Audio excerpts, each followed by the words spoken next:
Hello everyone, my name is Dennis Robinson, otherwise known as the world's most okayest DM. You can find me over on the show Botched, a D&D podcast. If you're not familiar, it's an improv comedy show draped in the loose skin of Dungeons & Dragons, with a little bit of drinking involved. This current season is set in the SCP universe, and if you're not familiar with that, well, think X-Files, but on steroids. You can check out the show on all your podcatchers or over at botchedpodcast.com. But what I really want to talk to you about is that I am a writer of indie graphic novels, specifically the Lycan Solomon's Odyssey series, which is the story of the world's first werewolf. It's a little bit of horror, a little mythology, a little adventure, and a dash of history. There are already 2 books out in the series, and the third one is live on Kickstarter right now until the end of March. This story, the best way I can describe it, is H.P. Lovecraft meets Gilgamesh. I have put in a ton of work on this Kickstarter, and we have rewards ranging from as simple as the book itself, all the way up to different apparel, glow-in-the-dark enamel pins, art prints, an adorable crochet werewolf, or, if you really want, you could have your likeness killed off in Lycan Solomon's Odyssey Chapter 4, and I promise it'll be an especially gruesome death. Please go and check out the Kickstarter over at www.lycanbook.com, that's Lycan book.com, to check out the project. Thanks, take care, bye-bye.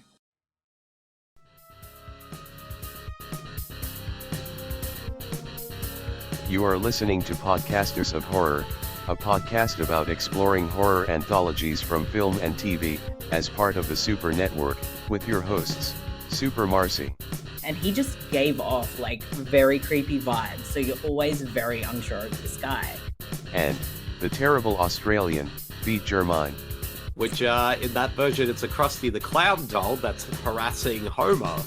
This podcast may contain coarse language. It just kept getting weirder and weirder, and what the is up with this house? Adult themes. You know, she's only just a little girl, but he really is very mean to her. And potential spoilers. Spoiler alert.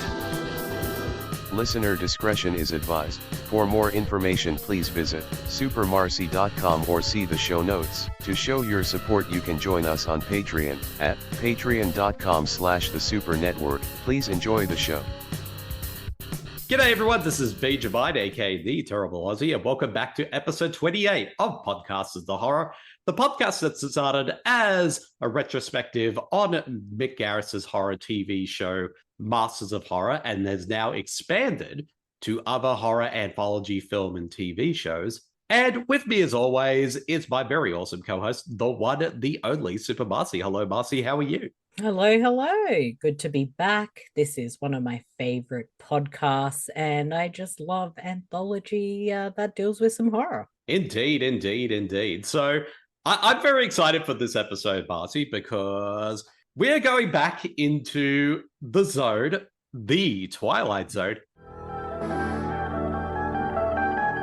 However, though, we are actually going to be looking at a different incarnation of the series. So we're not looking at the 60s series for this one. We're actually going to be looking at the rebooted mid-80s series take on the show. Yes, that doesn't mean we won't be still talking about the original series, but I think for this podcast series, we want to tackle all the iterations of the Twilight Zone shows. So it's pretty cool to, start checking out this the series from the 80s. Indeed. And I'm very excited for this one because we have 3 very interesting episodes to talk about for this one. But before we get to our discussion on them, Marcey, we have not one but 2 very special guests joining us today. Yes, very excited. 2 guests that we clearly love podcasting with. Indeed. And our very first guest is someone who has been on other previous episodes of Podcasters of Horror. And he is back today to join us for this episode. And that, of course, is the killer horror critic himself, Matt Konopka. Hello, Matt, and welcome back to Podcasters of Horror. Hey, thanks for having me back. Can't wait to talk about this tonight. I am very excited about discussing these particular episodes. I think, like us, Matt, you are most likely familiar with the original Twilight Zone from the 50s and 60s. But what about the 80s? Had you seen any other episodes from the series prior to this show? Being honest with you, the 80s Twilight Zone was a little bit of a blind spot for me. So I feel like, some of these I've probably come across here and there, but I've never actually just sat down and really consumed this series. So a lot of this is very new to me. Nice. Well, it's definitely new to me as well, because this is my first time watching any of the episodes from the 80s incarnation. But also joining us is someone who's actually making his debut appearance on Podcasters of Horror, even though he has been on other podcasts of ours over the years, and as well as the co-host, Marcey, of your spin-off show, the King Zone's Book Club, and as well as my co-host on my Bede versus the Living Dead spin-off podcast, Bede and Steve versus Camp Crystal Lake, and that, of course, is Stephen T. Boltz. Hello, Steve. How are you? Welcome to the show. Thank you, Bede. I am thrilled to be here talking about Twilight Zone. Thank you guys for having me on. Now, I'm assuming, Steve, that you're a big fan of the original series of the show, but what is your feelings on the 80s incarnation? I liked it. I liked it quite a bit. And I remember when it first aired, I remember the pilot episode was Shatterday with Bruce Willis, and it was based on a Harlan Ellison story. That's what really grabbed me. That Harlan was the creative consultant on the 80s Twilight Zone was very impressive to me. So yeah, I was on board from day one. Awesome. And also, let's not forget that very first episode was also directed by the late, great Wes Craven as well, who actually directed quite a number of episodes of the 80s series. Right. Yeah. Yes, and I have actually seen bits and pieces of that 80s show, and actually as we were as I was watching what we're going to be discussing, I'd realized I'd seen one of them before, and another one, it was a rewatch because I had seen it, and I think it was kind of maybe the very late 90s or the very early 2000s when I started to check out just the odd segments from the show.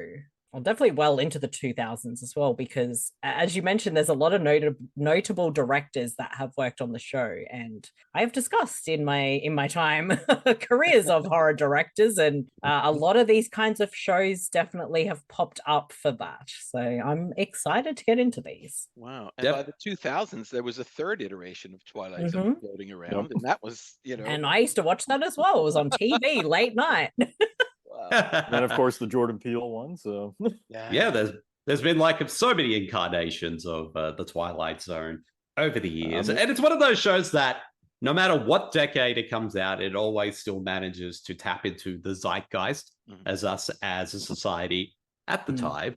So we might as well get to it. And so for this episode of the show, we're going to be talking about 3 episodes from the 80s run of the Twilight Zone, which of course were the episodes Nightcrawlers, Gramma, and Button. So we might as well get straight into it. So we'll talk about the very first episode, which of course is from the first season, and episode 4, which of course is Nightcrawlers. Nightcrawlers? What was that? Nightcrawlers? That's what it said in the lighter. I was in, everybody in my unit got one. Which was directed by the late, great William Friedkin, written by Philip DeGroot, and based on a short story of the same name by Robert R. McCammon. This episode stars James Whitmore Jr., Scott Poland, Robert Swan, Bobby Bass, Sandy Martin, and Matt Levin. And the plot summary for this episode is: a veteran of the Vietnam War shares his nightmares with patrons of an all-night diner. Simple, but there's a lot more to it than that. But there certainly is. Yeah, indeed. And Marcey, your thoughts on the episode Nightcrawlers?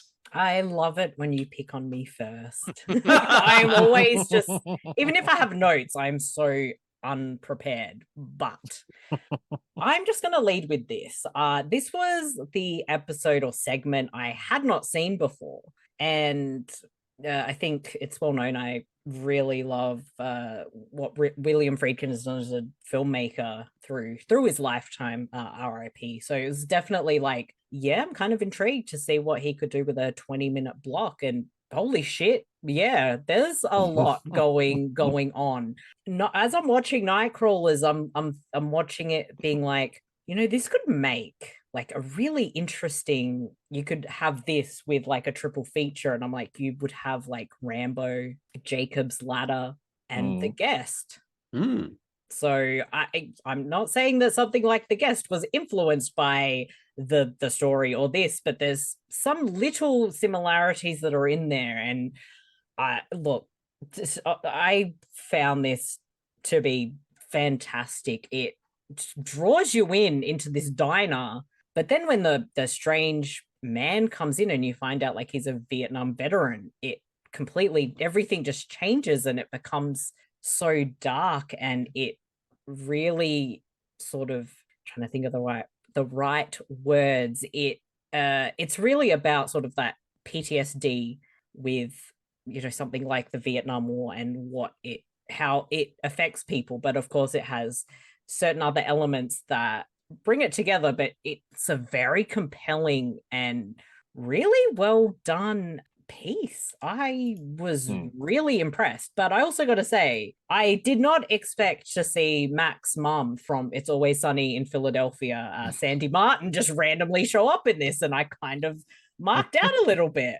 But yeah, like everything about this just kind of comes together, and it's like, holy shit, how is this 20 minutes of an anthology TV show? Holy fuck, this is wow.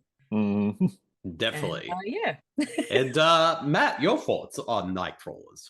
Well, I think I'll just start with, first of all, saying yes, agree to all that. This is a just almost like earth-shattering episode of television in my view, you know, because I'm just trying to picture going back to what was this 1985 and watching this for the first time, because I feel like that was kind of around when we started to talk about this a lot more in film, you know, and just like the sort of treatment of veterans and what America, the way America in particular really treats them. And, you know, I'm just trying to imagine sitting back there in 85 and just how shocking it would have been then to see this, considering that, you know, even sitting here in 2024, I can watch this and just kind of be blown away by it.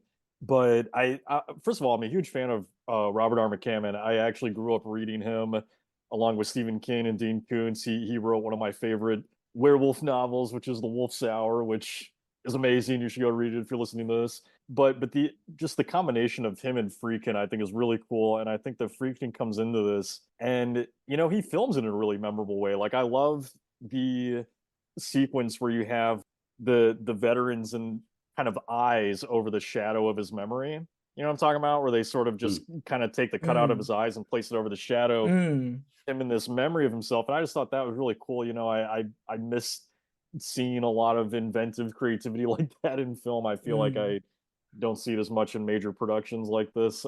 But I guess maybe the best way to sum it up is watching it for this first time, it really kind of felt similar to me as the scene in American Werewolf in London where the Nazi monsters come in, you know, and just shoot up the family. Like, we'll get to it in a minute, I'm sure, but like once you get to the ending of this episode, it felt very similar to that, where just you're kind of along for like this fun mystery until all of a sudden it's just not really fun at all anymore, and it's just very almost upsetting, you know.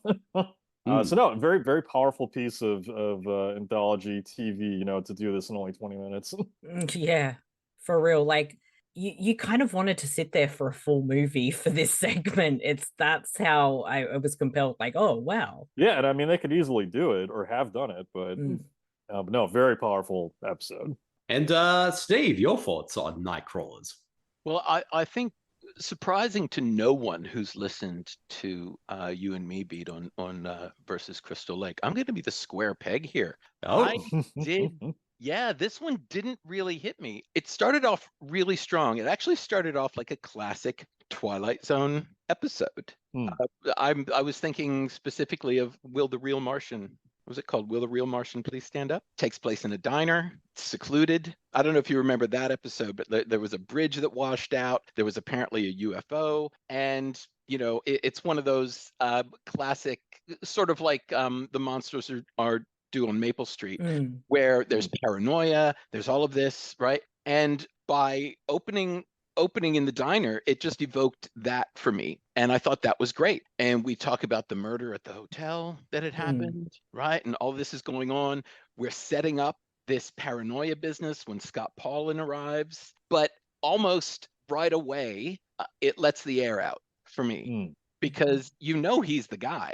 Like, you just know he's the guy. The mystery and suspense of it is all gone at that point. And then it shifts gear because he starts creating, visions that these people are having. And now it's a different story, you know? I think what a couple of you have said is that this could have been feature length. This could have gone longer. And I think it deserved to go longer because none of the characters felt like characters to me. The family specifically was just there to be the family's background noise, basically. Background. That's a great way to put it. They weren't even stakes characters. It wasn't even like, you know, I didn't care if they got shot up or anything, you know, going on. I did find it interesting, the storyline. And again, that sort of put me in mind, like you said, Matt, of certain things that were going on at this time, the mid 80s. But the story itself, and nothing against Friedkin here. This, I think, I go back to either Robert McCammon or Philip de Geer. Just the writing on this one was not up to speed for me. I think you could have done this story in a short period of time with fewer characters. I don't think the family was necessary. I think, you know, you could have had one or two other people hanging out there and given them something to do. Right, giving them some flavor that would have added to the piece. But I don't know, this one, it was okay, but for me it was it was just substandard for me. I think that they're all very fair points, and just hearing you speak, I'm thinking, and it's like I think you could do a story like this as a play because it's in that one setting with just these few characters. I think that could be really interesting. Yeah, for sure. I agree. Definitely. And I do agree with the point that it does sort of rest on the laurels of like the impact of the ending, in the sense that you're right, the mystery of it is pretty much out the window the moment he walks into the diner. So that part is taken away. So it really rests on like, does it shock you or not? And you know, if not, then it's kind of a failure of an episode in that sense. The big takeaway for me here, and I looked everybody up. I've never read Robert McCammon, which is insane because his books were everywhere when I was growing up. But I bypassed him, went right to Stephen King, and that was the end of it. So, but I know he did Boy's Life and Swan Song. They were huge. But I looked up Philip de Geer, who again, I grew up watching him. I was watching Bionic Woman that he wrote for Magnum PI and the like. He also did the 1978 Doctor Strange TV movie, which we have a strange love for because that actor was in Night Killer. There you go. I mean, I love that. I thought that was great, but I didn't sort of get a Friedkin vibe out of this, and I don't know if that's good or bad. Like, you know, if you want to, obviously wants to break out of what he's normally known for, then this, you know, TV be a way to do that. But the takeaway for me, and Bede, I'm not sure you mentioned or in the beginning, I may have missed it with the cast, was Exene Cervenka was in this. She played the waitress. It's the waitress.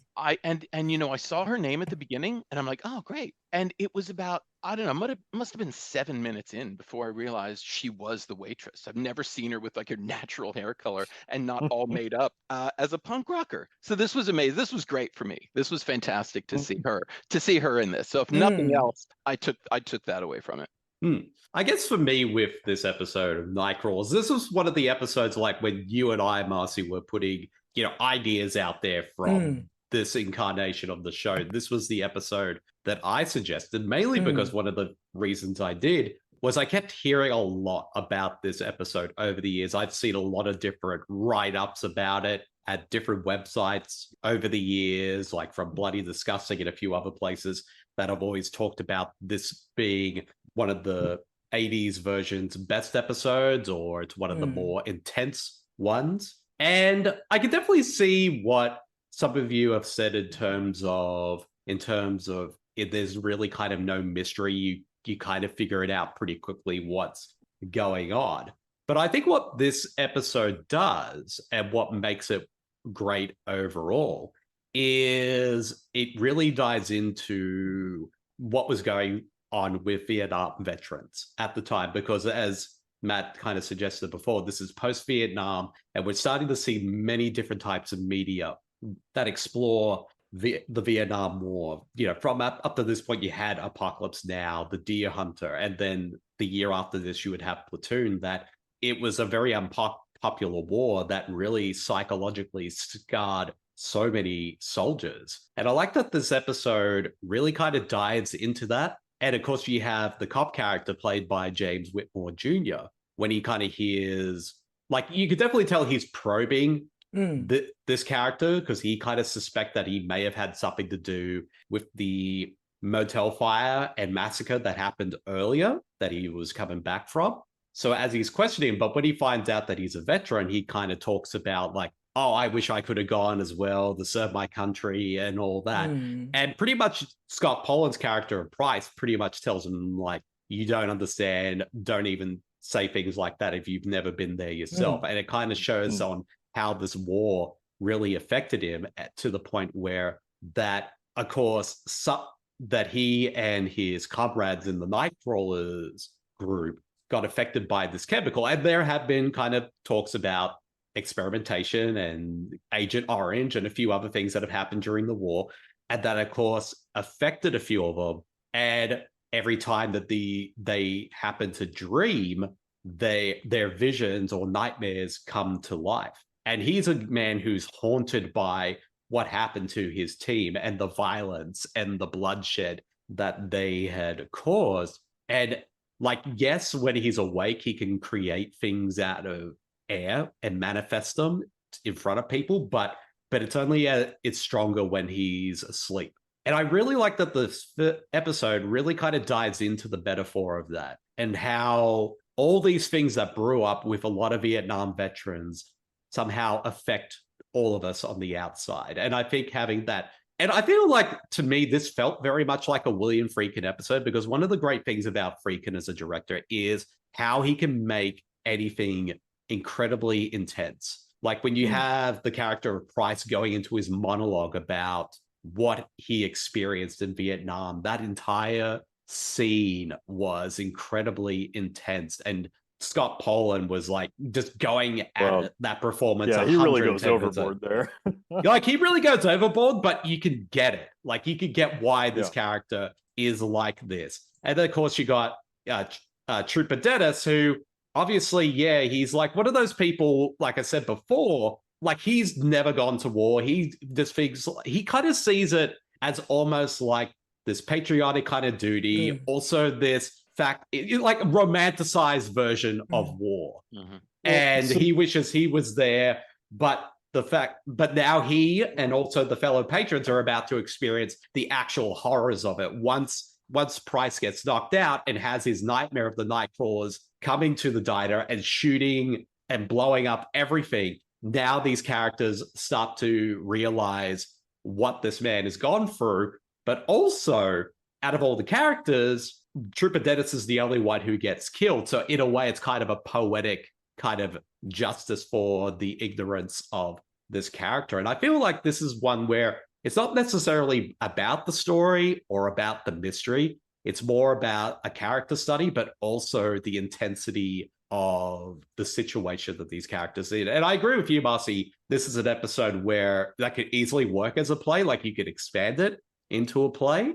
But I just found that such an enthralling and incredibly intense episode. And particularly that last sequence is, I could definitely see at the time why this episode did get a bit of controversy, because I think at the time it was like one of the most violent things ever put on television. And I think William Friedkin did a great job with this one. Well, so this is the thing that I really liked about it, is that I definitely think that, as a story, it maybe doesn't work quite as well. This is very much a short that's built on, I guess, the impact of the shock of it.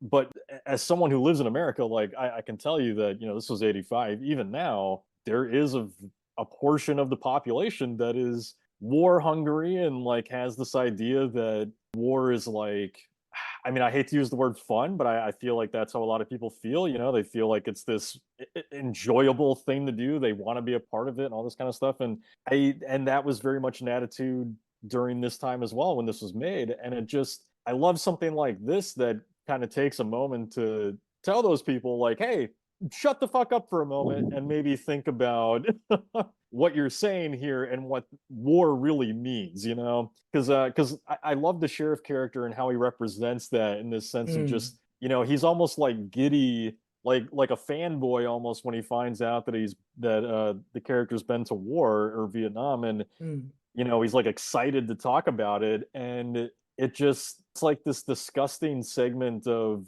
this country that just loves that shit. And the rest of us are sitting here like, what is wrong with you, and so something like this, I think it's important television in that sense because everybody watches the Twilight Zone, so for a moment people that have that mindset, maybe they can watch something like this and suddenly think to themselves, maybe I'm wrong to consider, having wanted to have participated in Vietnam. Like maybe I should really think about the horror of it, because this is all a metaphor of like what he has experienced and the PTSD trauma that he's reliving, that his nightmares coming to life become everybody's nightmares because he's this guy that hasn't been welcomed back into society and given the help that he needs. So I don't know.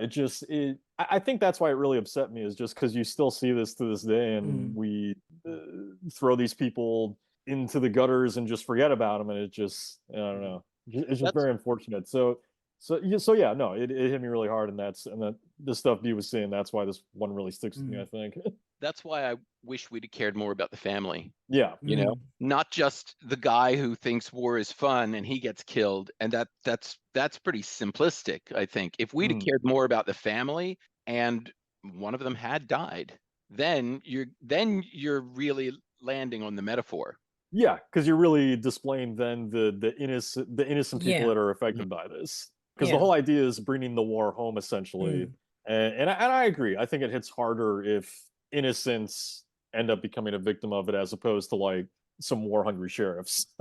Yeah, exactly. And I think, like, with that whole ending sequence with, I guess, the PTSD manifesting in the diner and everything, like, it's especially for like the mid 80s, seeing like a representation visually of PTSD, it's very frightening and it's very real. So I think that they really captured something that I don't think really PTSD in media still doesn't get handled that great at times, but it felt like this is not, like, it wasn't bullshitting around with it. It's like, no, this is how fucking intense it can be. And it makes you think, like, why would you treat people like this, like such utter shit, and leave them homeless or whatever? Like, people need help. Right. Well, so this is the negative comment I do have on it, is that I don't know if this applies, but I saw someone the other day say something about like, you know why, like, there's always people saying you couldn't make this today, and it's like, you know why you couldn't make it today? Because it's not culturally relevant anymore. And even though this is culturally relevant, we're in a different time, and so maybe that's why I look at it this way. But and I'm not sure how this would have played in 1985, but the one issue I do have with it is that I think that if you were to make this today, there would be a lot more sympathy geared towards that character. And I'm not saying that there's none here, but the episode does sort of treat him a bit like someone to be afraid of, because you have the end segment where they're wheeling off the cook, I think it is, and he's reciting to himself that there's 4 more of these guys, and he's like, 4 more vets who could do the same thing, and to me it's a little bit irresponsible, because it almost kind of creates this fear of veterans when I think the point should be to garner sympathy, Yeah. So that part rubbed me wrong a bit. I forgive it in the sense that it's 1985, and I realize that we're in a much different time now and look at these things differently. But I did think that the episode was a little bit irresponsible in that sense. And going back to the Friedkin aspect, and Bede, you mentioned it's very intense, and it is. And according to production notes on the Wikipedia page, the cinematographer Bradford May said that Friedkin was the most challenging director he had worked with because he demanded like the utmost intensity from every shot. And when he wanted more intensity from Scott Paulin, you know, who played Price, like Friedkin put his face right up into Paulin's and shook him. And that kind of apparently scared everybody, shocked everybody around. So I feel like there is a lot of intensity in it, and you can feel that from Friedkin, but that's like way too much, dude. Just back it up, it's okay.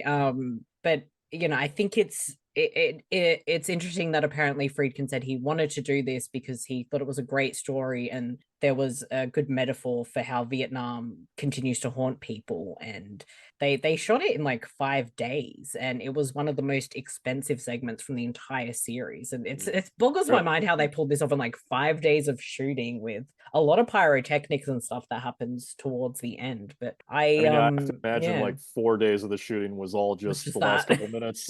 Yeah, it's really well done with, you know, on that visual level, and yeah, it is very intense. But yeah, I do agree with some of the faults that there are. Yeah, overall, I really freaking liked it. Oh, I was just gonna say, like, no, I do too. And you know, like I said, as for the faults, it was a different time. You know, so like as far as my big issue with it, with being kind of irresponsible, like it just kind of have to look at it for the period it was made in. So like at the moment, I think it would have been great, but you know, looking back on it now, it feels a little bit different. I don't know. Like, I guess for me, I felt much sympathy for Price throughout the entire episode because it was basically out of his control. And to me, I could definitely see your point, Matt, in terms of like, especially for that last line from the cook. But I feel like at the end of the day, it's kind of really just more that society just doesn't know how to treat their veterans well, and people tend to get scared of them rather than actually try to help them. I mean, like, all Price wanted to do was just go back on the road, get out of there and not harm anyone. But of course, everyone in that diner, like, and also, you know, you got the deputy kind of just getting on his ass. So in a way, it's kind of similar to that First Blood type of mentality of when you push someone so far that they just snap. And of course, when he gets knocked out and then goes to sleep and starts dreaming, like, again, it's just like stuff that's beyond his control. So if anything, like, it's really kind of society that's more the villain in this episode, at least for me, rather than the veterans. 100%. No, 100%. And that's the thing, is like, I think that the emphasis is to create sympathy for him. It's just that if that's the case, you know, as a storyteller, that's just kind of the wrong way to wrap it up, is with that last line, because then you kind of take away all of that and say, you know, it becomes less like we need to help these people and more like, oh my God, there's 4 more of them out there. You know, it just, I don't know. Maybe I'm reacting too heavily to it, but that's all right though. But I guess that could be. Fuck you. Indeed, fuck me. Anyways, not you. But I guess that could be a wrap on this discussion of Nightcrawlers. But Marcy, your final thoughts and rating for this episode? Yeah, I give it 4 out of 5 T-bone steaks that I can manifest with my mind out of 5. I just thought it was a really compelling and interesting and just well done segment. I was very surprised. I encourage people to check it out. At the moment, you can find the episode on YouTube. Definitely. And Matt, your final thoughts and rating for this episode? Yeah, no, I think I'd give it a 4 as well, just in consideration of how impactful of an episode that would have been for the time it was made. So again, I just think it's the writing and story isn't always perfect. I do think that it does mostly what it means to do, which is shock you and points to a problem that we have that people aren't really treating the way they should be. So no, I think I do really like it. And Steve, your final thoughts and rating for this episode? Final thoughts: a noble effort, failed execution for me. Yeah, and I've got to give it I'll give it a 2.5, but that's a 3 minus and not a 2 plus. Is where I make the distinction. Okay, so it's like better, but then you lost points, rather than like you were kind of shit. But yeah, I'll give you another half. No, it just didn't quite get it from me because Twilight Zone has always been about character, has always been character studies, and I think this one tried and missed the mark. I'm giving this one 4 out of 5 as well. I think it does work, at least for me, as a character study, because it really gets us into the mindset of the Price character. And I think William Friedkin's direction is fantastic, and I think he really makes this such a intensely charged film from beginning to end. And as it sort of starts, it just slowly gets more intense until it gets to that final third where it just goes completely insane and violent. And I think the performances are all very strong. And yeah, to me, this was an episode that definitely lived up the hype for me. And yeah, so 4 out of 5 from me. Now we'll move right along to our second 80s Twilight Zone episode, which of course is the episode Gramma. Georgie, bring me my tea. Which was directed by Bradford May from a teleplay by Harlan Ellison, based on the short story of Stephen King. Wait a minute, this isn't a King Zone podcast episode. And this episode stars Barrett Oliver, Darlene Flugel, and I probably butchered your last name, so please forgive me, Frederick Long, and Piper Laurie as the voice of Grandma. And the plot summary for this episode is young Georgie, no, not from It, is afraid of his ailing grandmother. His mother leaves him alone to take care of her. Now, we're going to switch things around a little bit. Steve, since you are the co-host of our spin-off King Zone podcast show, the King Zone's Book Club, tell us your thoughts on this episode, Grandma. I love this episode. I love this episode because I love this short story, and I think it's such a tight adaptation. Like, it gets everything that needs to be in there is in there. It's really brave. I watched all 3 of these episodes with my wife, who'd never seen any of the 80s Twilight Zone episodes. And I got very excited to show her Grandma, because the first thing I said was, look, it's all done in voiceover, which is very brave for a show to do an entire episode in voiceover when voiceover is universally cried out against. Like, that's we're taught in writing. It's like, don't ever use voiceover. It's the worst. Nobody likes it. And this whole episode is just voiceover. So I thought that was very cool. And really the only way it can be done. You can do a lot of the things that Georgie does in this episode with a look. Like a veteran actor will look at this script and go, no, I'm not saying that. I'll do this with a look and blah, blah, blah. But a lot of Georgie's memories come up. He remembers hearing his mother and his aunts and uncle talk about Grandma and her, quote, spells, which I loved. And this that couldn't be done any other way than having Georgie remember it. What I kind of tripped over was, I don't want to bag out little Barrett Oliver, because he was great. But sometimes, I guess it was the direction, okay? Sometimes his voiceover didn't match the emotion on his face. Like, his voiceover, he would say one thing in his head, and then he would immediately contradict himself and sort of berate himself for having that thought, but it wasn't coming through on the actor, And I like, that's all on Bradford May. That's fine. We're not going to, blame a 10-year-old kid for that, for that thing.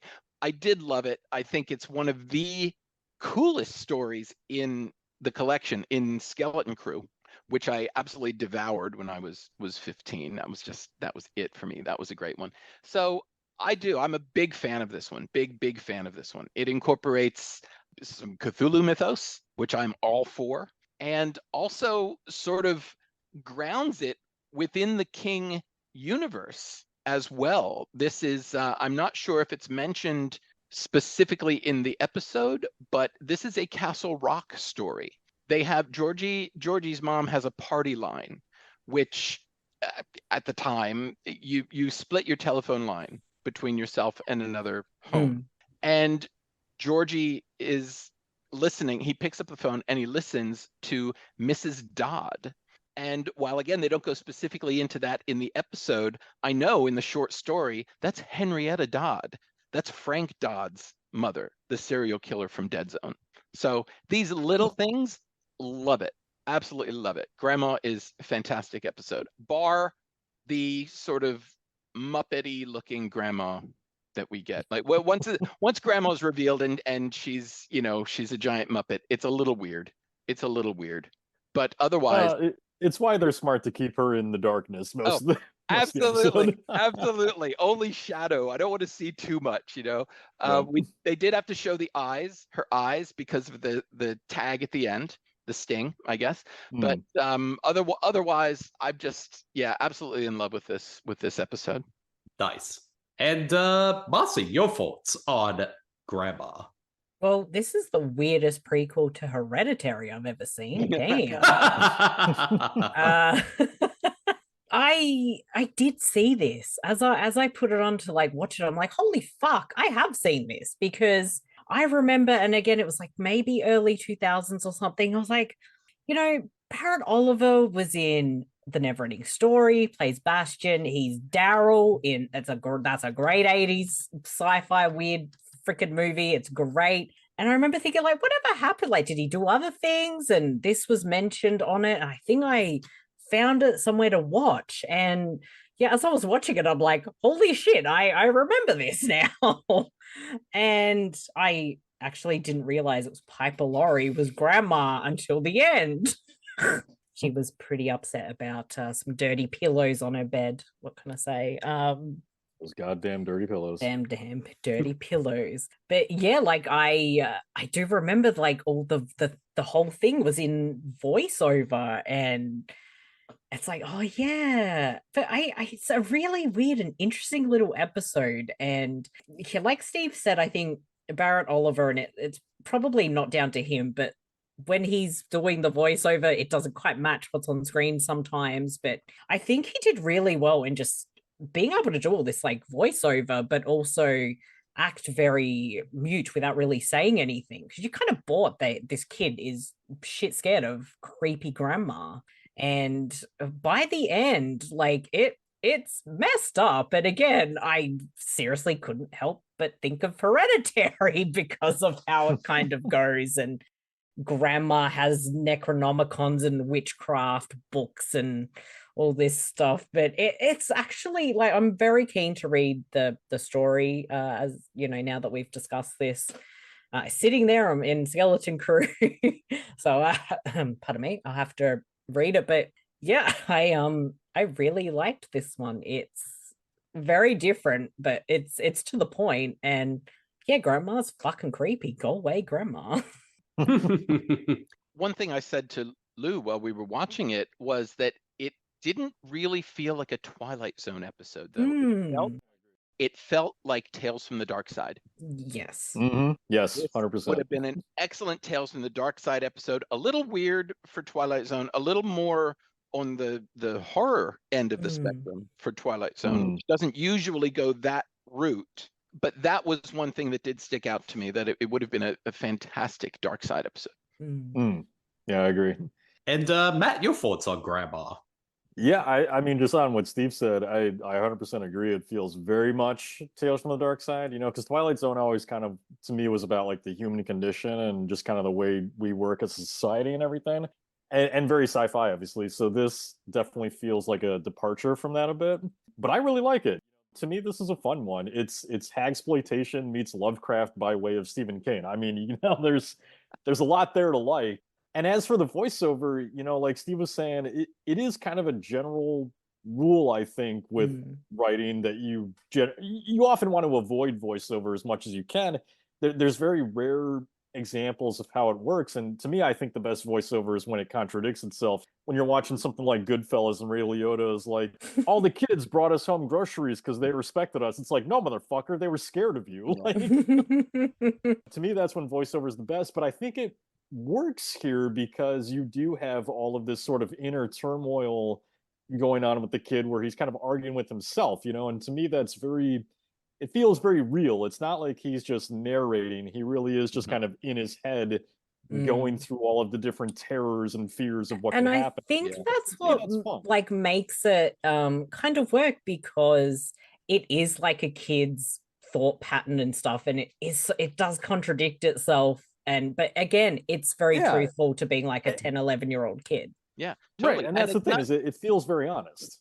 Like, it really does, like, you know, it feels honest. Like, even though the acting isn't maybe A+, which again, I agree. I don't think that that's all on the actor. I do think the director needed to do a better job of making sure that what the kid was doing matched what the voiceover was calling for.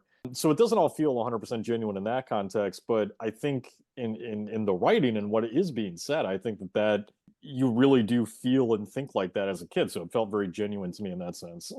And I think that makes it a lot of fun. I'm sorry, Matt. I'm sorry, Matt. What I was going to say there was in agreement with you as well. Like, I think none of this can be Barrett Oliver, as far as the voiceover goes. He's a great little actor. I mean, he didn't, make all these movies because he sucked, right? He was great. And like, listeners will be like, okay, but when you're having a thought process, you don't read it on your face. You could be thinking anything right now, and the general populace wouldn't know it. But on TV, you expect something different. You expect something a little different. And like, whether it's a sitcom, generally voiceover is not used in like dramas on TV or something like that. But you'll find that Phoebe on Friends will be having a voiceover, and her actions, her face will go with what she's saying in her head. Right, because it's a visual medium, so you want to see that represented. That's exactly right. So while what Barrett Oliver was doing was probably very, very natural, it kind of feels odd in that respect. And maybe that's what Bradford May wanted from him, like a more natural reactions than sort of making faces for the camera. I'll give him that. I'll give him that, but it felt odd. Yeah, very, very off-putting. But again, it's Lovecraft and this very weird story, so maybe it's kind of supposed to feel. Maybe it helped, right?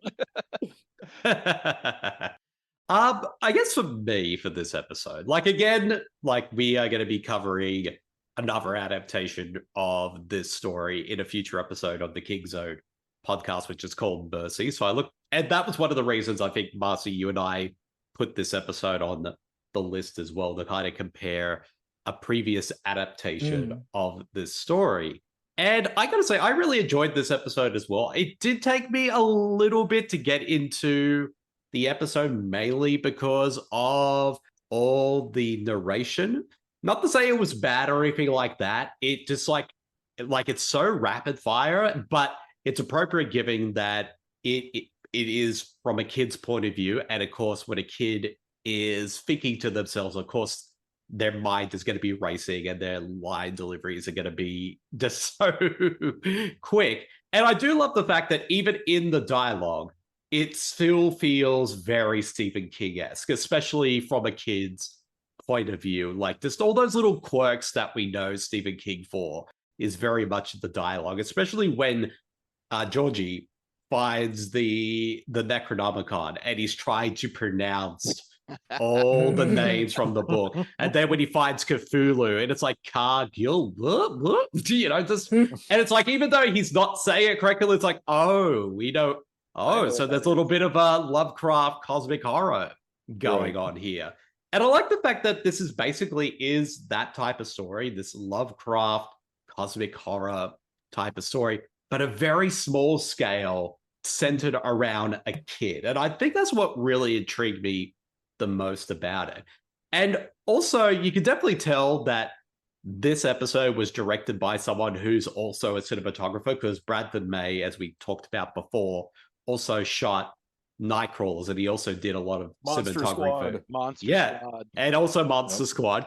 And this is his first directorial effort, and mainly because William Friedkin was meant to direct this episode and even cast and set up everything and ready to go, but he had to drop out he had to drop out at the very last minute due to some family problems. So Bradford May, who was the cinematographer on the episode, stepped in to direct because he wanted to direct at some point. I thought, might as well direct this. And you can definitely tell, like I said, it's full of atmosphere. The way he uses the camera in this episode is really unique, especially that first scene where it's essentially just Georgie just going around the kitchen and doing a few things, and it's done in one long continuous shot.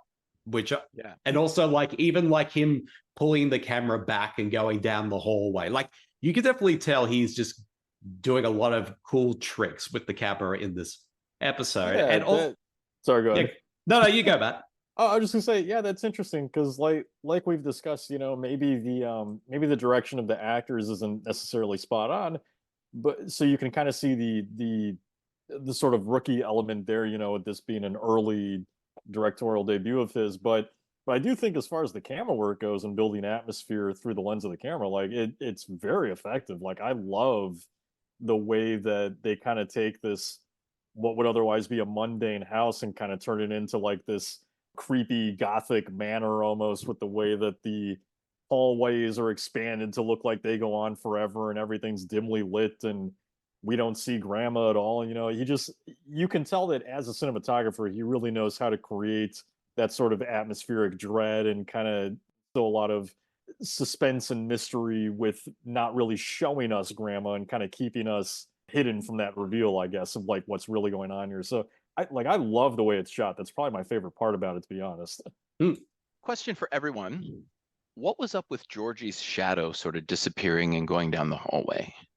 The only thing I can think of, especially where the episode goes in the end, is basically, I think Grandma wants to take over Georgie's body. So I'm assuming that she is slowly taking him, including his shadow. Right. I saw it as a bit of foreshadowing there, but Georgie seems to see his shadow disappearing. So it wasn't just in his head. He actually saw that shadow. I wouldn't gone anywhere near that fucking bedroom after that. But that's why he keeps arguing in his head. He's like, "Oh, I'm gonna get in trouble if Grandma dies on my watch or something." Fuck that! She stole my shadow. I'm out in the porch, snapped into a fetal position. I'm rocking back and forth. That's just too weird. Yeah. Okay. Yeah. All right. I just wanted to get you guys' take on that, because that was the one bit where I'm like, I wish I could ask Harlan what that was about. Like, okay, I see what you've done there, but why have you done it? Exactly. I think it was the shadow foreshadowing. Well, and that's the foreshadowing nose, right? shadow. It's so on the nose for Harlan Ellison. I'm like, geez, Harlan. Okay, all right. Very on the nose, really. Yeah. Exactly. He really wants to emphasize how stupid this fucking kid is. Oh. I mean, there's that too, yeah. Well, at the end, you're supposed to be like, man, that kid was a fucking moron.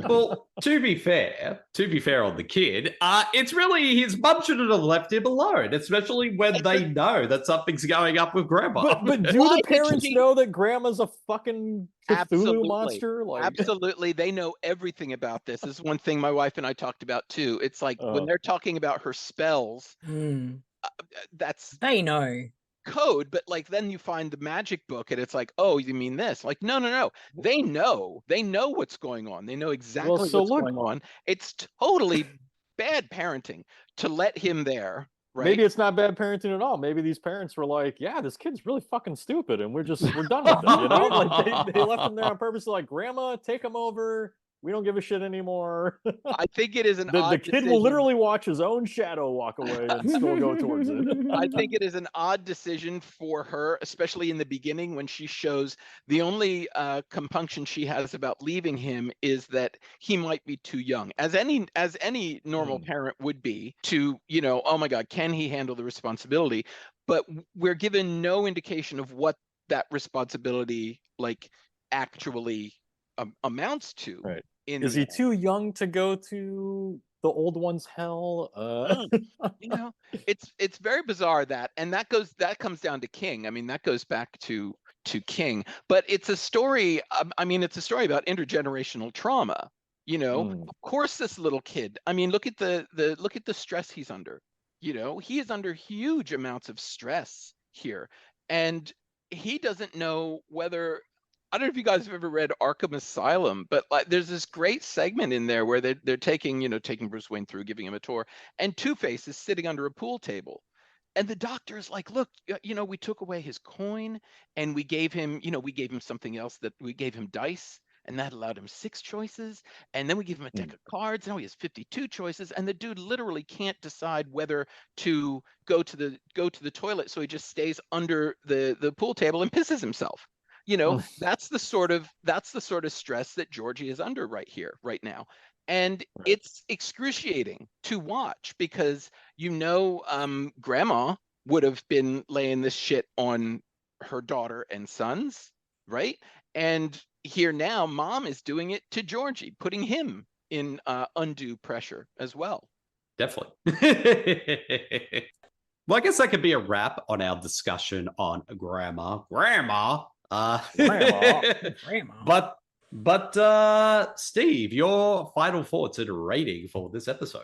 I loved it in spite of its, couple flaws. Would have loved to see the William Friedkin version now that I know that was a thing. But I really do. I really love it. I give it, I go 4 out of 5 on this one. Nice. And Marcy, your final thoughts and rating for this episode? I give it 4. I'm not staying home with weird creepy grandma out of 5. It's a really solid 20 minutes of like a segment. It just works really well, and again, the visual style really works, and it's very different because it's just told in this narration. So it's another one to certainly check out. And as we're recording, I haven't read the short story, but I intend to, definitely. And Matt, your final thoughts and rating for this episode? I think I give it about 3.5. It just there's that little bit of kind of awkwardness to it that doesn't quite work for me, but I think that overall it's a really fun story. I love the way that it's filmed. I think it looks great, and I just think it's a really enjoyable story. It's again Lovecraft, hagsploitation, Stephen King. I mean, there's a lot to really enjoy there, and I think it touches back on.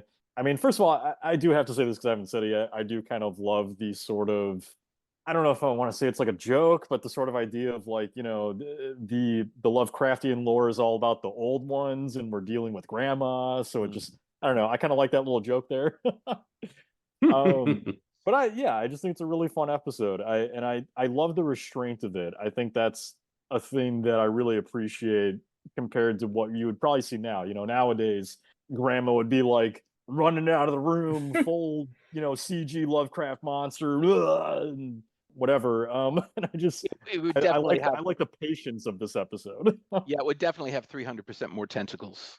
Absolutely. Yes, indeed. I give this episode about 3.5 as well. I enjoyed it overall. Like, some of the narration did take me out of it a little bit in terms of how it's handled, but other than that, it's still pretty well done overall. And also, I like the atmosphere and the creepy vibe it had. And I also like the fact that it's just kind of a small scale, kind of Lovecraftian story too. So, and also Barrett Oliver, I think, did also a really good job with his performance in this one as well. So so overall, 3.5 from me. Now we'll move right along to our third and final episode from the 80s Twilight Zone series, which of course is the episode Button Button. When you push the button, 2 things will happen. First, someone whom you do not know will die.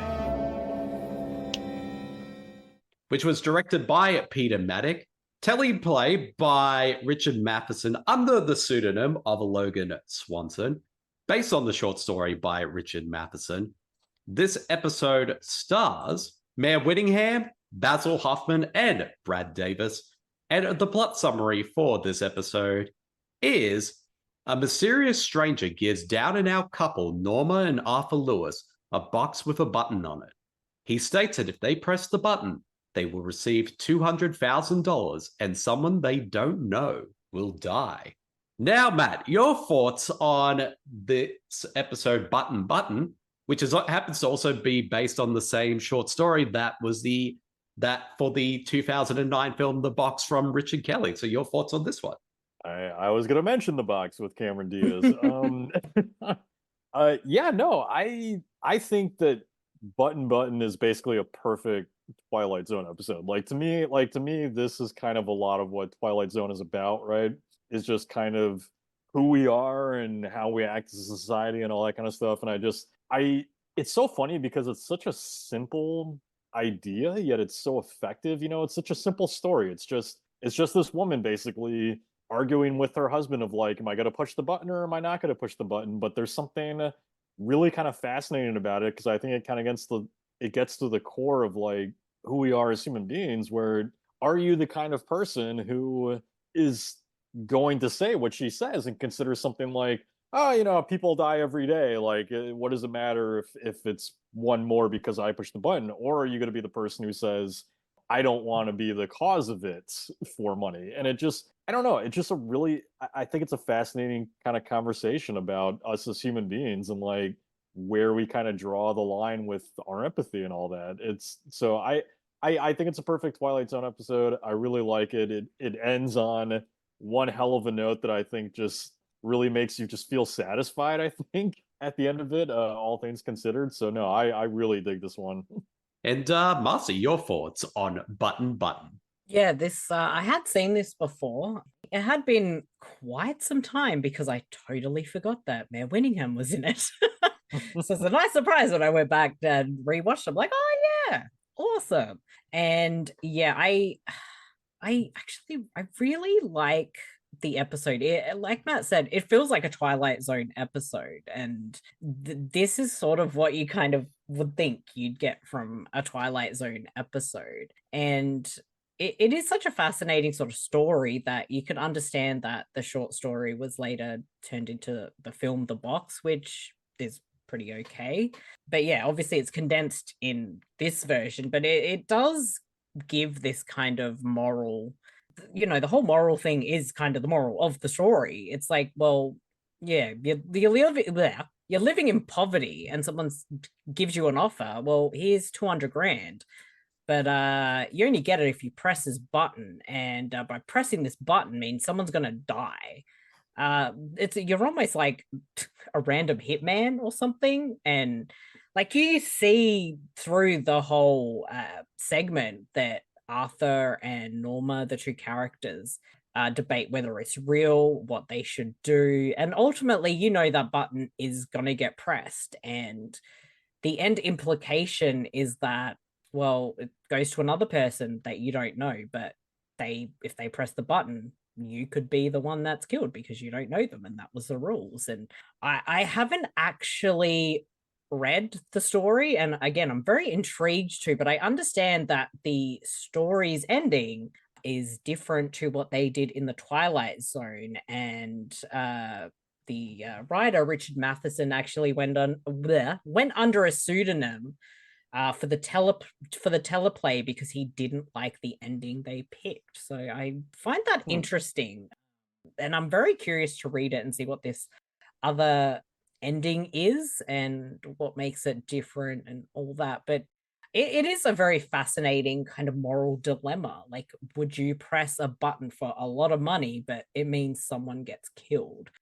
And you know what? I would love money, but at the expense of someone else's life, no, thank you.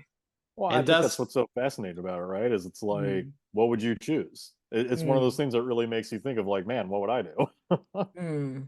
I don't think I could live with myself knowing my actions cause somebody to die. So yeah, I don't. Fuck your box, fuck your money, get the fuck out of here. Pretty much. It does, Steve.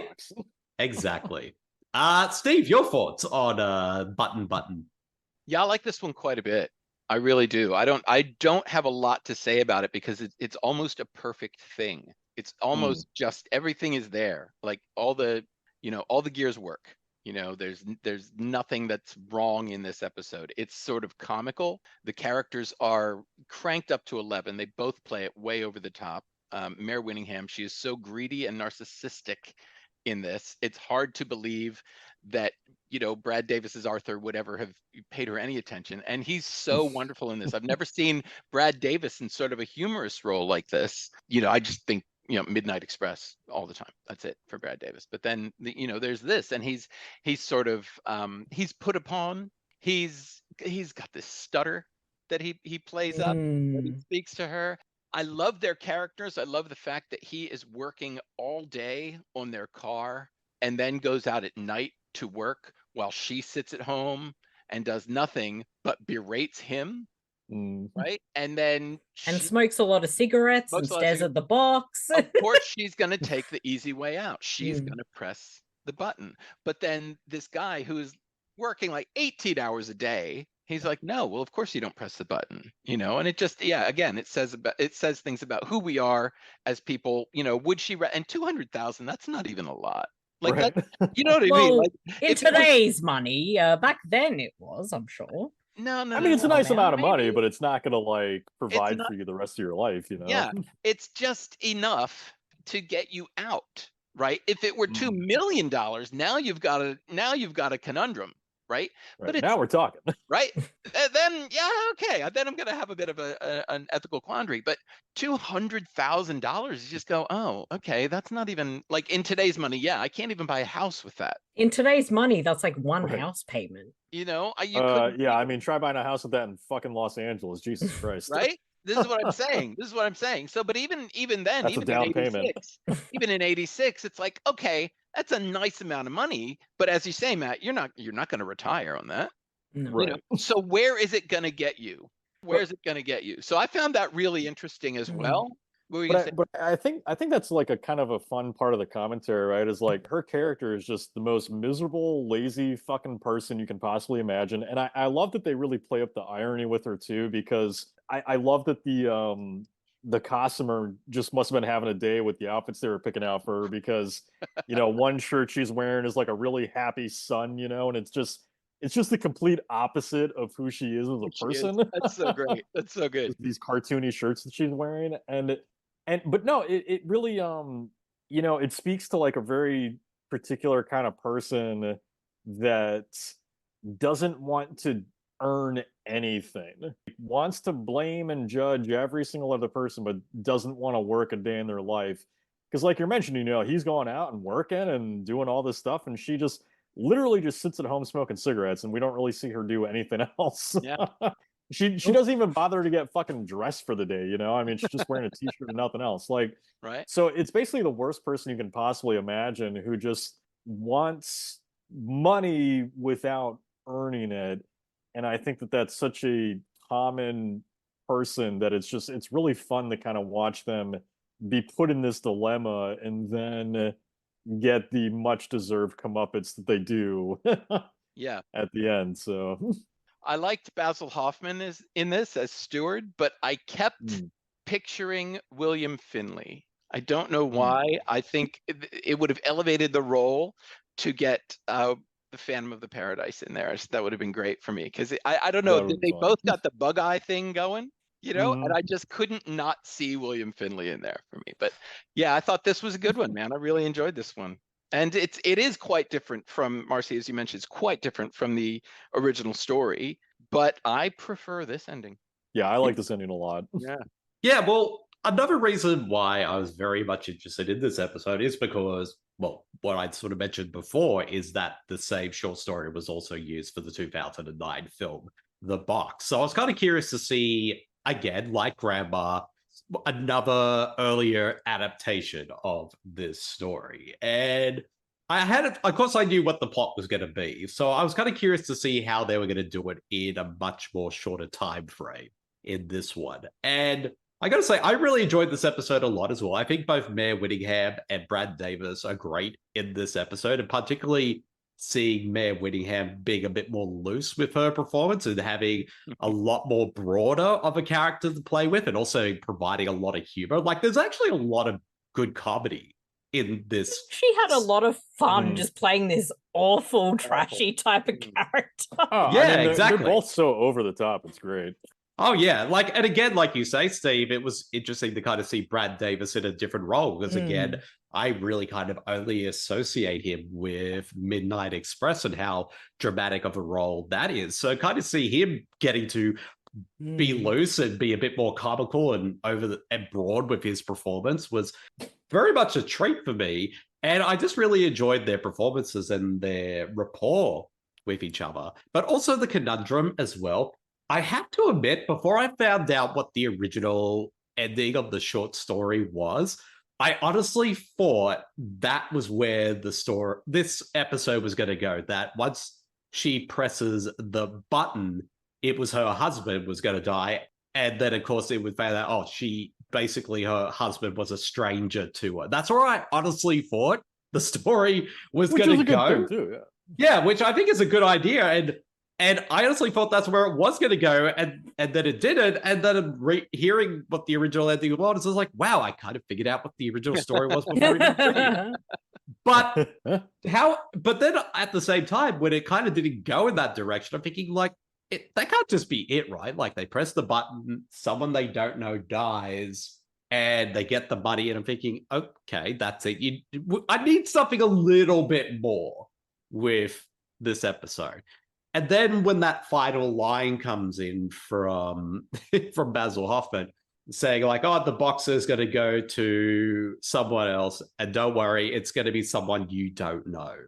And I like that the episode kind of hangs on this kind of note where basically like now Mayor Whittingham's character is now going to be basically living her life, well, the rest of her life in fear, because whoever gets that box, like if they press it, she could be that random stranger who dies. She pretty much has to live the rest of her life like she just watched the Ring videotape. Yeah, exactly. Well, I think... Well, no, I mean, yeah, I mean, speaking of buttons, right? It's like the perfect button on the episode. I think that it implies that she doesn't really have much of a life to live from this point, Like it basically, it kind of gives the sense that every person this button is passed onto, if the next person decides I'm going to push it, the previous person probably is the one that, gets off. So I think that it's more of a way to say of like, you've sacrificed someone else for this money that in the end isn't even worth it at all. Like your selfishness ends up not even getting you anything in the end because you're barely going to live long enough to even enjoy that money, if at all. So, so no, I love the ending. I love that it ends that way. I think I think the original and what you were saying is a good idea, but I think that this hits better for an anthology show where generally you want to see people kind of get what's coming to them. And I feel like that with at least the character that is as portrayed, her husband dying and being someone that she didn't know wouldn't really have had the same impact because you sort of look at her as someone who doesn't really give a fuck about her husband. Yeah, so. Yeah, it doesn't have the same punch at all. Exactly, yeah. But like I think that's kind of one of the interesting things is like hearing all these kind of both the ending for this episode and also the original short story ending. It's one of those rare cases where either ending just works for this type of story. I think the implication that is here is a lot more sinister for the fact that if her husband dies, is she really going to give a fuck? No.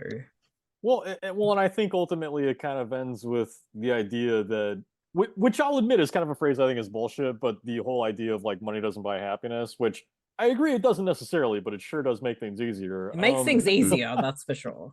But I think either ending, kind of ultimately falls on that of like, is any amount of money really worth being a terrible person in the end? So, I mean, billionaires haven't worked that out. Well, I was going to say it depends on who you ask, isn't it? Jesus. Well, yeah, no, for sure. Exactly. Oh, billionaires don't know how to do anything at all except fuck shit up. Indeed. And I think it's just a really solid episode overall. Like, I have to admit, like, outside of the moral implications of what, and it is, like you say, Matt, a perfect Twilight Zone episode because it does have that sort of character study. We're seeing these characters in a conundrum, and then, of course, it has the big ending. And yeah, I just think it's just a really well-handled one. And being that even though Richard Matheson took his name off this episode and replaced it with a pseudonym, I still reckon it's still a pretty well-written episode. And then particularly with that interplay between Mayor Whittingham and Brad Davis's characters, because I think they're both really good in this episode. And like I say, like I will admit, I did laugh quite a few times, especially from Mayor Whittingham. Yep. I think that's okay. I think you're supposed to laugh. It's got like a dark humor to it that really works. No. And we kind of seen that before from Peter Maddock, the director, because he seems to do that with a lot of projects, like even bringing some dark humor to the story. It's so funny to me, though, to think that the guy who made The Changeling did this kind of over the top. Yeah. And that's one of the most like atmospheric and just genuinely like unsettling films. And then you look at this, it's like, oh, okay. Yeah, it felt very different tonally. Oh, you're saying, Steve? No, I just said, and now for something completely different. But I guess that could be a wrap on this discussion of Button. And Matt, your final thoughts and rating for this episode. I mean, I don't really know if I have anything else to add. I think it's a really well done episode. I think it kind of hits the Twilight Zone vibe perfectly. So I would maybe give it a 4.5 instead of 5, just because there are moments where like the performances are maybe a little bit too much for me, but considering the vibe of the story itself. But I do think it's fucking great. I love this episode. And Marcy, your final thoughts and rating for the episode. Again, I'm like 4 across the board with all of these because I actually really enjoyed all of them. But yeah, 4 out of 5. I'm not pushing the button. You take your fucking money and fuck off. Not for $200,000. We'll talk. Not for that. Like if it's $200 billion trillion, maybe. Right. But yeah, like again, it's just you should watch it. It's a really, really, it's a really good episode. And again, like I kind of just want to read the story and just see how it flows with that original ending as well. But it's kind of made me curious to revisit the box, which I don't think I've seen for like 14 years, and I was in the middle of it. I thought it's got good and bad things. There's something there, but I don't think it quite achieved it. But yeah, like I said, it's made me curious. It's very much okay. Yeah, it's made me curious, but I don't know how curious. But again, 4 out of 5, yes. And Steve, your final thoughts and rating for this episode. Nothing to add. I'd just be echoing you guys. I mean, really, it is a great episode. It's a classic episode. It feels like it fits right in there, and it's fun. You know, people forget Twilight Zone can be fun. You know, so I give this one 4. Absolutely, 4 out of 5 for this one. I'm going to give this episode for me about a 3.5 out of 5. I think it's a pretty solid episode all round, and I think the ending definitely kind of sealed it for me. Although I have a question though, and I forgot to bring this up before. Now, even though we know the 2 different endings that this story has, now would this story be as effective if they slightly tweaked it in, like, you press the button, you get the money, but would it be as effective if one of the things was that somebody you know dies? Would that be just as effective? I think, because if they say someone you know dies, like it could be someone I know that I fucking hate and wish were dead, or is it going to be someone I love very dearly? And like I think it can open up different moralities, but either way, not pushing the button. Fuck off. I think nowhere near as effective, because you know, if it's someone you don't know, it releases you of like 99% of the guilt. If you know somebody like Marcy, you know, it could be somebody you love or someone you hate. You don't know. They're not clear about that. You know, and I think it would change it drastically. I think most people would never press the button if it was someone they knew. But yeah, no, I completely agree. It's more of a moral conundrum if it's someone you don't know, you know, because then it does become the question of like, well, I don't know them, so how much does it really matter to me, you know? But you could also be like, you know, there's 1/20th of a chance if I push this, it's going to kill the person I hate the most. Like, yeah, it's kind of, it's just a very different moral question. So I think that I'm not saying it couldn't be effective, but it would be a very different, I think, ultimate effect. Yeah, I mean, I kind of agree as well. But that being said, though, I think some people would consider it. It's like, I'm pushing that button if they say it's someone I know. Fuck. I mean, it comes down to the money, because see, this is why the film version, the box actually changed the money to $1 million. It's still $1 million in 1970, mid 1970s. $1 million. $1 million. It's probably worth a bit more in like the mid 70s. See, like $1 million, I'd be like, probably not. But if somebody offered me $1 billion, I'm like, okay, let's write down the pros and cons of this. I mean, look, if it's $1 billion, I'm probably pushing the button. I mean, if it's like $1 billion is nothing compared to the people who help with $1 billion. All right, how about this? It's $1 billion that you get, and if you push the button, a billionaire in the world will die. Everyone's pushing that fucking button. Yeah, I'm not even hesitating, Marcy. Fuck them. In some ways, you will push that button. There's some scenarios. Hang on, wait a minute, Marcy. Was that you get $1 billion and a billionaire dies? Yes. No, I would never press that button because that makes me next in line. Exactly. That's a problem. Ooh, see, I thought of that too. But a lot of people wouldn't. Steve is thinking about it. Steve's on top of this. But I guess that could be a wrap on this episode of Podcasters of Horror. And I think we've left it on an interesting note for our listeners to ponder upon and think about for this episode. And thank you, Marcy, for being an awesome co-host, as per usual. And thank you, Matt and Steve, for coming on this episode and talking about these free 80s Twilight Zone episodes with us. Thank you. This was fun. Yeah, thank you for having us. Yeah, I'd like you to say, Marcy, we're definitely going to go back to the original version very soon and discover more episodes from there. But I would also like to come back to the 80s version at some point because, you know, like we talked about before, there's so many other episodes I've been reading about that sound interesting. And also the fact that Wes Craven directed quite a number of episodes as well. Maybe we might have to do an episode where it's like the all Wes Craven episodes of Twilight Zone. So many possibilities. And I do want to, you know, like I said, I want to dive into the 2000s show with some episodes of segments at some point. And of course, the more recent iteration. Exactly. But Marcy, where can people find us on the internet this week? If you want to find us on the internet, we're at supermarcy.com. Podcasters of Horror should be on all your major podcast streaming platforms. If you don't already follow us, please do so. And any follows, ratings, comments, all of that really helps. And, you know, any feedback you have that, you know, you can give us some of that as well. And you can find all the social links for the Super Network at the Super Network's link tree, which is linktr.ee/the Super Network. Me personally, I'm Super Marcy everywhere except Letterboxd, where it's super_Marcy. And of course, if you look up Super Marcy, you'll probably find After Dark with Super Marcy, an adults only podcast, and also check that out. Thank you. Awesome. And Matt, where can people find you on the internet this week?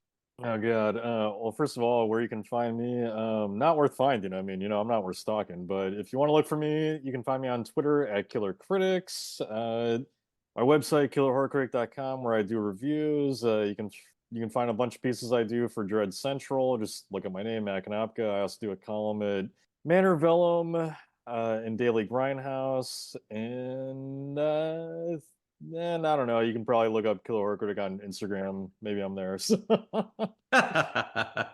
And Steve, too much stuff to remember these days. Indeed. And Steve, where can people find you on the internet this week? Well, you can find me through either you or Super Marcy, actually, with Bede and Steve versus Camp Crystal Lake. Follow the Bede versus the Living Dead links there. And Super Marcy, we have the King Zone's Book Club podcast, where we discuss short stories of Stephen King, which is a spinoff of your very own King Zone podcast. Linked through that. Yes. Also, if you're interested, check out my column over at forcesofgeek.com called Creep Shows and Fright Nights, where I look back at 80s horror films and basically just see whether they hold up today. Hell yeah. Nice. And if people want to find me personally, you can find me on Twitter, Blue Sky, and Letterboxd under B Jermyn as one word. You can find all my work and all the other podcasts that I co-host with Super Marcy over at supermarcy.com, and as well at all podcast streamers everywhere via the Super Network. And also you can listen to my solo show, Bede vs. the Living Dead, and as well as the spin-off podcast Bede and Steve versus Camp Crystal Lake, which I, of course, co-host with Steve on all podcast streamers everywhere via the Bede versus the Living Dead podcast feed. And also follow both shows on social media on Twitter and Blue Sky under Bede vs TLD, and as well as Facebook under Bede versus the Living Dead. So, yep, that wraps this episode of Podcasters of Horror. We hope you enjoyed this episode, everyone, and we'll see you all next time in the Twilight Zone. See you, everybody. Bye. Bye.